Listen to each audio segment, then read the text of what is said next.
ವಿಜಯಪುರ ಜಿಲ್ಲೆ ಶಿವಣಗಿ ಗ್ರಾಮದಲ್ಲಿ ಮರಡಿ ಸಿದ್ದೇಶ್ವರ ಮತ್ತು ರೇವಣ ಸಿದ್ದೇಶ್ವರ ಜಾತ್ರಾ ಮಹೋತ್ಸವ ವಿಜೃಂಭಣೆಯಿಂದ ನೆರವೇರಿತು. ಮತ್ತು ಇಲ್ಲಿ ವಿಶೇಷತೆ ಏನೆಂದರೆ ಬೆಂಕಿಯಲ್ಲಿ ನಡೆಯುವುದು, ಮುಳ್ಳಿನ ಮೇಲೆ ನಡೆಯುವುದು ಈ ಜಾತ್ರೆಯ ವಿಶಿಷ್ಟತೆ. ಮತ್ತು ಈ ಜಾತ್ರೆಗೆ ಅಪಾರ ಜನರು ಕೂಡಿ ಕಾರ್ಯಕ್ರಮವನ್ನ ನೆರವೇರಿಸಿದರು.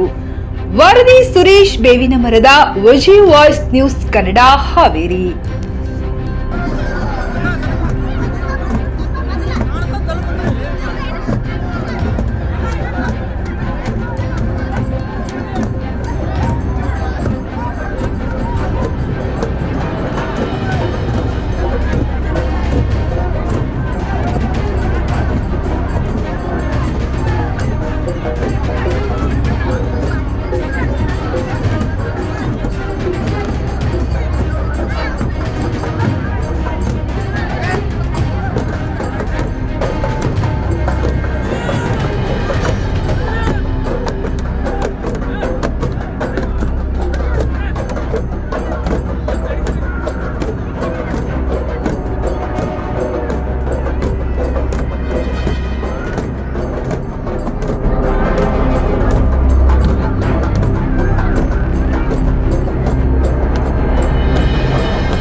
ಅವರ ಮನೆ ಒಳಗೆ ಕೆಲಸ ಮಾಡ್ತಿದ್ಲು ಒಬ್ಬ ಹೆಣ್ಮಗಳು.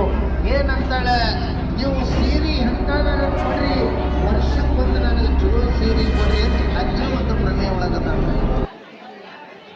ಪ್ರಪಂಚ ಏನದ ಅಂತಂದ್ರೆ ಇದು ಎಲ್ಲ ಭ್ರಮೆ ಒಳಗಿರುವಂತಹ ಪ್ರಸಂಗದೊಳಗೆ ನಿಮಗೆ ಮೊನ್ನೆ ಒಂದು ವಚನ ಹೇಳಿರ್ಬೋದು, ಗುಬ್ಬಿ ತನ್ನ ಹೆರರ ಮನೆಯು ತನ್ನ ಮನೆ ಎಂಬಂತೆ. ಗುಬ್ಬಿ ತನ್ನ ಹೆರರ ಮನೆ ತನ್ನ ಮನೆ ಎಂಬಂತೆ.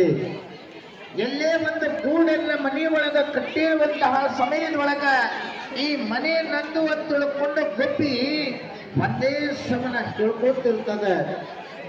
ಹಂಗ ಈ ಪ್ರಪಂಚದೊಳಗಿರ್ತಕ್ಕಂತಹ ಈ ಜೀವ ಯಾರ್ದದ ಅಂತಂದ್ರೆ ಇದು ಪರಮಾತ್ಮನದದ ಅಂತ ತಿಳ್ಕೊಂಡು ಕಡ್ಗೋಳು ಮಡಿವಾಳಪ್ಪನಾಗಿರ್ತಕ್ಕಂಥವನು ಪ್ರತಿಯೊಂದು ಸತ್ಸಂಗದೊಳಗ ಕಡ್ಗೋಳು ಮಡಿವಾಳಪ್ಪ ಹೇಳ್ಕೊಂತ ಬರ್ತಾ ಇದ್ದಾನೆ. ಯಾಕೆ ಈ ಮಾತುಗಳನ್ನು ನಿಮಗೆ ವಿಚಾರವನ್ನು ವ್ಯಕ್ತಪಡಿಸಿದ್ರೆ ಯಾವನಲ್ಲಿ ಭಕ್ತಿ ಭಾವ ಅನ್ನುವಂತಹದ್ದಿರ್ತದೆ